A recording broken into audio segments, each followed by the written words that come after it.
যে দোয়াটি পড়লে আপনি যা পড়বেন তাই মুখস্থ হয়ে যাবে, জীবনে আর কখনো আপনি বলবেন না। আপনি যা পড়বেন তাই আপনার নলেজের ভিতরে ফিট হয়ে যাবে, আপনি কখনো বলার চেষ্টা করলে বলতে পারবেন না।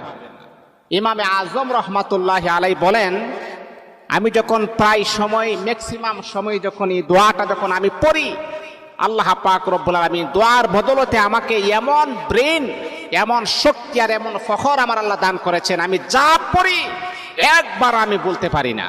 দোয়াটি হচ্ছে আল্লাহুম্মা ইন্না নাস্তাঈনুকা আলা তাআতিক। এই দোয়াটা পড়বেন।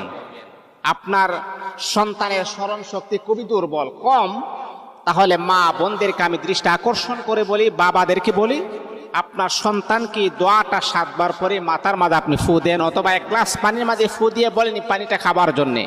দেখবেন আল্লাহ পাক রব্বুল আলামিন আপনার সন্তানের মেধা